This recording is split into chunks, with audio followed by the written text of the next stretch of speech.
Guys यहाँ पे दो तरह के सेंटेंस दिए हुए हैं, इसको मेरे साथ चलिए और साथ साथ बतलाइए इस दोनों तरह के सेंटेंस में कौन सा सेंटेंस हमारा करेक्ट है और कौन सा सेंटेंस हमारा इनकरेक्ट है। तो पहला सेंटेंस की ओर देखते हैं। पहला सेंटेंस कहता है शी नोज मी, एक सेंटेंस ये हमारा है। दूसरा दिया हुआ शी डज नो मी। आपको जरा यहाँ पे थिंक करना है, यहाँ पे लगा दिया हमने डज, लेकिन इसके साथ यह सेंटेंस ना ही मेरा निगेटिव है ना ही इंट्रोगेटिव है। क्या ऐसा लिखना हमारा सही होगा या नहीं होगा, ये बतलाना है। दूसरा सेंटेंस लिखा हुआ है she bought the book, she did by the book. दूसरा सेंटेंस ये है हमारा। क्या ऐसा लिखना हमारा सही होगा या नहीं होगा, ये आपको बतलाना है। अगला sentence I have a car, दूसरा यहाँ पे आ गया दूसरा सेंटेंस के तौर पे I do have a car. अगला tell me a story, do tell me a story, यानी कि आपको बतलाना है इस तरफ में ये वाले सेंटेंस हमारा करेक्ट है या ये वाला करेक्ट है, ये चीज आपको बतलाना है। तो गाइस मेरे हिसाब से यहाँ पे जो भी सेंटेंसेस दिया गया है दोनों सेंटेंस करेक्ट है, क्योंकि ये सेंटेंस जो हमारा दिया हुआ है ये हमारा नॉर्मल सेंटेंस है और ये जो इस साइड में दिया हुआ ये सेंटेंस, ये सारे सेंटेंस हमारे एम्फैटिक सेंटेंस है। हाँ जी बिल्कुल। तो आज का टॉपिक हमारा रहने वाला है यही एम्फैटिक सेंटेंस। तो चलिए हम लोग देखते हैं एम्फैटिक सेंटेंस क्या होता है।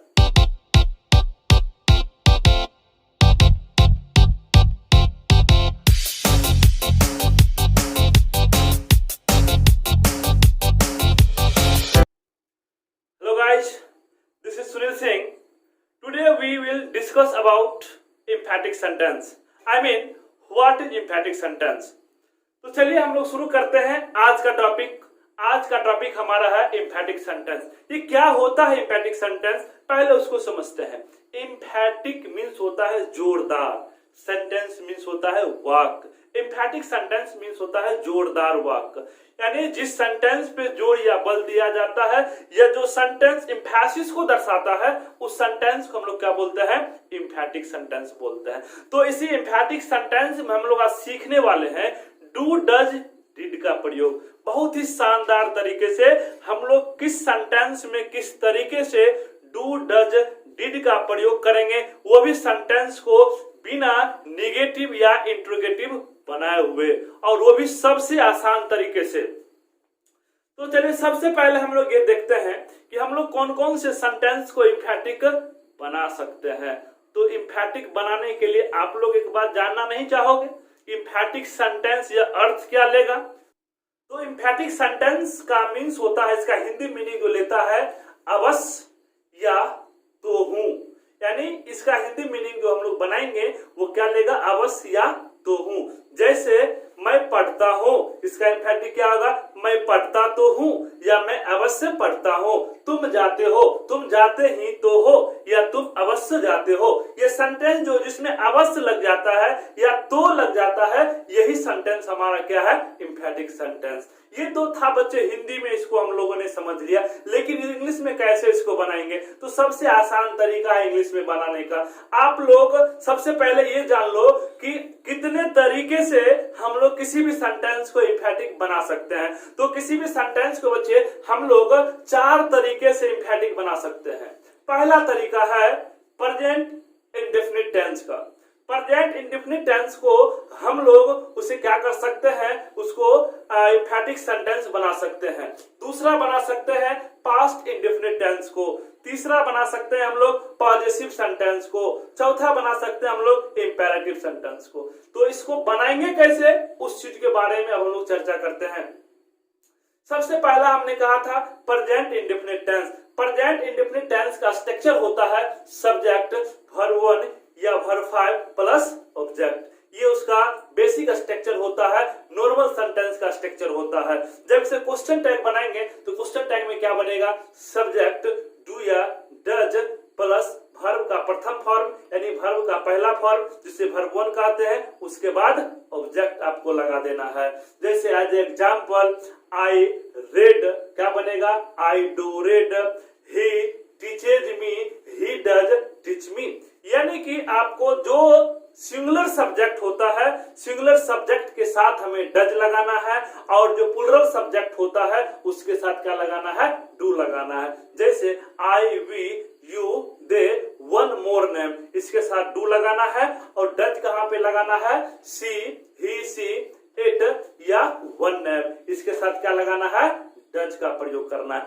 One more example, she calls me, she does call me, यानी कि जहां पे वर्ब 5 होता था वहां पे अब हमें डज का प्रयोग करना है, और जब डज का प्रयोग कर लेंगे तो वर्ब का कौन सा हो जाता है, प्रथम फॉर्म लग जाता है, यानी क्या हो जाता है, वर्ब 1 हो जाता है। तो ये था बच्चे हमारा प्रेजेंट इंडेफिनिट टेंस का। अब देखते हैं पास्ट इंडेफिनिट का। पास्ट इंडेफिनिट का उसका जो नॉर्मल स्ट्रक्चर, नॉर्मल सेंटेंस का जो बेसिक स्ट्रक्चर होता है उसका होता है subject verb two plus object. जब इसे एम्फैटिक बनाएंगे इसका एम्फैटिक क्या बन जाएगा, subject did plus verb 1 plus object, यानी कि आपको वर्ब 2 के लिए डिड का प्रयोग करना है। जैसे example, I wrote a letter, I did write a letter. Wrote यहाँ पे पास्ट फॉर्म है, जब इसको एम्फैटिक बनाएंगे तो रोट के लिए हमें डिड का प्रयोग करना है और उसके बाद वर्ब का फर्स्ट फॉर्म। नेक्स्ट एग्जांपल देखते हैं, she ate a mango, she did eat a mango, यानी यहाँ पे एट जो आया वर्ब का सेकेंड फॉर्म है, जब इसे एम्फैटिक बनाएंगे तो क्या हो जाएगा, इट, यानी did plus it. Next example देखते हैं, Radha danced on the stage, Radha did dance on the stage. ये था बच्चे हमारा पास्ट इंडेफिनिट टेंस का एम्फैटिक सेंटेंस। अब आगे हम लोग देखते हैं पॉजिटिव सेंटेंस जो होता है उसका एम्फैटिक सेंटेंस कैसे बनेगा। तो पॉजिटिव सेंटेंस में हमें क्या करना होता है, हैज, हैव या हैड का प्रयोग करना होता है, यानी जब किसी नाउन का पोजीशन दिखलाने के लिए हैज या हैड का प्रयोग करते हैं तो सेंटेंस हमारा हो जाता है पॉजिटिव सेंटेंस। तो पॉजिटिव सेंटेंस में भी हम लोग देखते हैं किस तरह से इसे एम्फैटिक सेंटेंस बनाएंगे। पॉजिटिव सेंटेंस में आपको जैसे पहला स्ट्रक्चर दिया हुआ है, सब्जेक्ट हैज या हैव प्लस नाउन, यानी नॉर्मल सेंटेंस के रूप में दिया हुआ क्या चीज आपका, सब्जेक्ट हैज या have plus noun.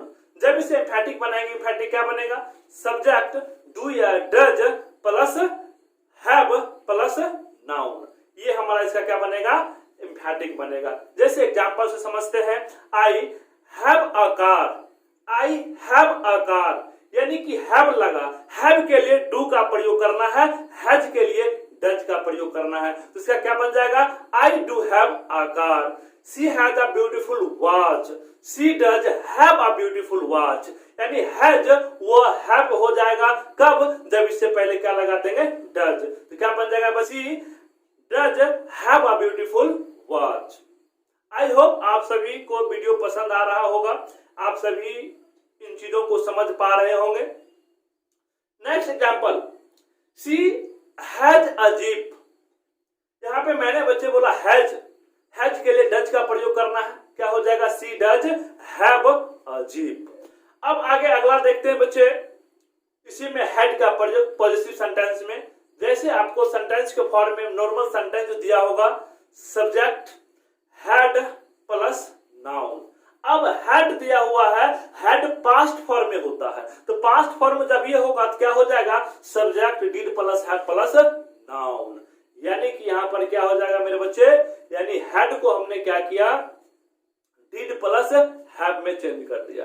As example, I had a big house, क्या बन जाएगा इसका, I did have a big house. जैसे कहते हैं she had a new mobile phone, क्या बन जाएगा, she did have a new mobile phone. तो ये बच्चे हमारा था क्या चीज, यानी सेंटेंस का एम्फैटिक सेंटेंस, नॉर्मल सेंटेंस का एम्फैटिक सेंटेंस। अब एक टाइप और बच गया, और वो टाइप क्या है बच्चे, वो टाइप है हमारा इंपेरेटिव सेंटेंस का। इंपेरेटिव सेंटेंस जो होता है वही जिसमें ऑर्डर, एडवाइस, रिक्वेस्ट का भाव व्यक्त होता है, इसी को हम लोग इंपेरेटिव सेंटेंस बोलते हैं। तो इंपेरेटिव सेंटेंस को हम लोग क्या करेंगे, एम्फैटिक बनाएंगे। तो इंपेरेटिव सेंटेंस को एम्फैटिक बनाने के लिए आपको सेंटेंस जहां से शुरुआत होती है उससे पहले आपको डू लगा देना है। इंपेरेटिव सेंटेंस आप लोग अच्छी तरीके से समझ रहे होंगे। यदि नहीं समझ रहे होंगे तो इंपेरेटिव सेंटेंस पे मेरा एक सेपरेट वीडियो बना हुआ है जिसका लिंक डिस्क्रिप्शन में दिया हुआ है, वहां से जाकर के आप उसे देख सकते हैं। या इस वीडियो के अंत में वो वीडियो भी आ जाएगा, उसे भी आप यहाँ से भी उसको देख सकते हैं। तो चलिए आगे देखते हैं। तो इंपेरेटिव सेंटेंस को किस तरह से एम्फैटिक सेंटेंस बनाएंगे। इंपेरेटिव सेंटेंस के लिए कहा जाता है बच्चे जो सेंटेंस डायरेक्ट वर्ब से शुरू हो, डायरेक्ट वर्ब से यानी मेन वर्ब से शुरू होगा, उसमें केवल मेन वर्ब से पहले डू लगा देना है।